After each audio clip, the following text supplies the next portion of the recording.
For sports fans, it's always enjoyable to see your favorite team blow out its opponent, but the best games usually involve drama down the stretch as two evenly matched teams try to eke out a win against all odds. The following three moments in sports history are, well, not that. They could have been, were it not for three late-game blunders that cost their teams.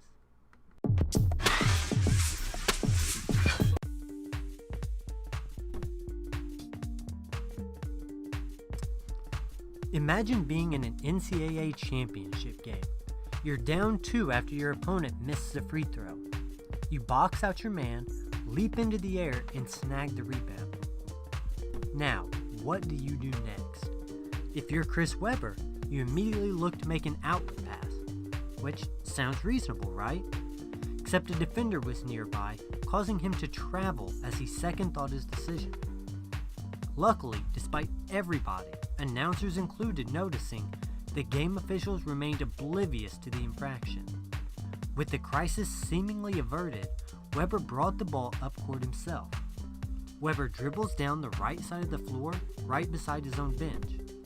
For some reason, the star forward then dribbles into the corner where he was trapped by 2 Tar Heel defenders.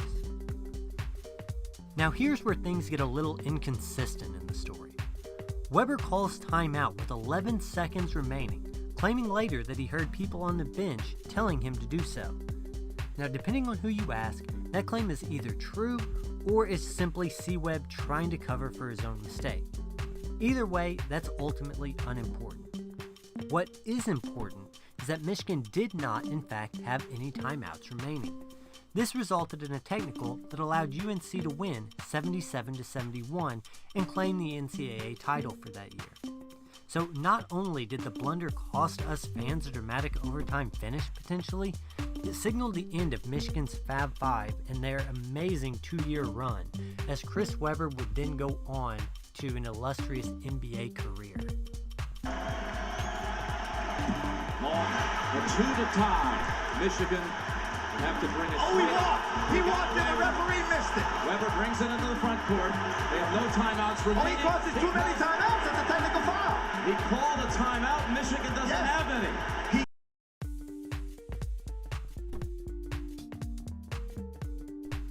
Now, unlike the Wolverines, the Detroit Lions actually managed to make it to overtime. But it's what happened when they got there that raised the eyebrows. The NFL has come under fire in the past for using a system that is especially punitive to the team that loses the coin toss. Currently, if you win the toss, you go down, score a touchdown, the game is simply over, even without your opponent touching the ball. Prior to the 2010 playoffs, it was even worse. Any score on that initial drive ended the game. Now, you can probably see where this is headed. On November 24th, 2002, the Lions faced the Chicago Bears in an ugly game between two bad teams. The Lions led 17-7 going into the fourth, but the Bears clawed back, seized momentum, and behind Paul Edinger's 22-yard field goal as time expired, they forced overtime, and then this happened. As luck would have it, the Lions won the coin toss, and Wait, they did what? No, they didn't. They couldn't have. They allowed the Bears to take the ball first. Now, in their defense, there was a method to head coach Marty Mornhinweg's madness. There were very strong winds that day, and he felt that those winds could work to the Lions' advantage in the kicking game. In fact, Bears kicker Paul Edinger said after the game that 43 yards was effectively his limit in those conditions. Of course, you can probably see where this is going. The Bears, who already had momentum on their side, marched down the field, scoring a game-winning 40-yard field goal. But wait, there's actually more to this story. The Lions had a chance to get the ball back. The strategy actually could have worked in this situation, despite how crazy that actually seems. On 3rd and 8, from the Lions' 35-yard line, the Bears threw an incomplete pass. Now on this play, The refs called holding, and the Lions accepted the penalty, giving the Bears another chance. Had the Lions declined, Chicago would have had to try a risky conversion on 4th down, punted in a position that would have made the surrender index explode, or have Edinger, he of the 43-yard limit, attempt a 52-yard field goal.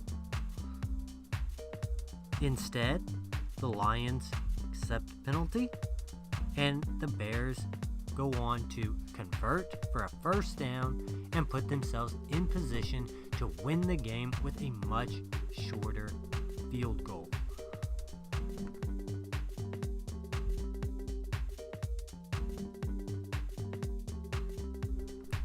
The odds of making a full court shot in basketball are, well, not very good. Sure, it happens, but if you're counting on that to be your saving grace, you're likely fighting a losing battle. That brings us to a matchup between the Georgia Bulldogs and Kentucky Wildcats in the 2008 SEC tournament. Georgia led 57-56 with 1.2 seconds left in overtime. Georgia guard Corey Butler was at the line shooting 2 free throws. After Butler made the first, Kentucky coach Billy Clyde Gillespie was caught on camera shouting out instructions to forward Perry Stevenson. Meanwhile, Georgia had a choice to make here.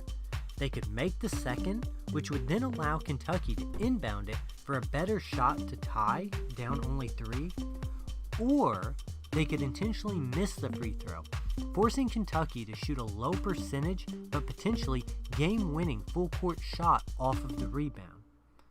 The ref gave Butler the ball. He bounced it twice, took a breath, let it go, and Stevenson jumped up and swatted the free throw attempt out of bounds, resulting in a technical foul. So now the question is, why would Stevenson do that? What potential gain did the Wildcats have from making that play? Now, as a result of the goaltended free throw, that free throw counted, which put Georgia up by 3 points. Kentucky coach Gillespie was banking on Georgia to miss both technical free throws, allowing Kentucky to inbound and hope to make a tying 3 instead of settling for a full court heave at the buzzer. Strategy worked every bit as well as one might expect, and the Cats ended up losing 60-56. Appreciate Dave's point, but no one's going to pull that trigger. I simply believe that's an old play on the baseline that they attempted. There was clear contact. It could have been called. If it had been called, there would not have been much of an argument from Georgia. Right here, Georgia trying to get a 3-point lead. They failed to execute twice against Ole Miss in this situation with a 3-point lead. That is a technical. Yes, it is. Stevenson, that's a team. On Stevenson, absolutely. And now, if you enjoy content like this, please feel free to like and subscribe. I'll be posting more like it soon. If you've got something you'd like me to cover, or I missed your favorite late game blunder, drop it in the comments. I'll be back soon. I'm out.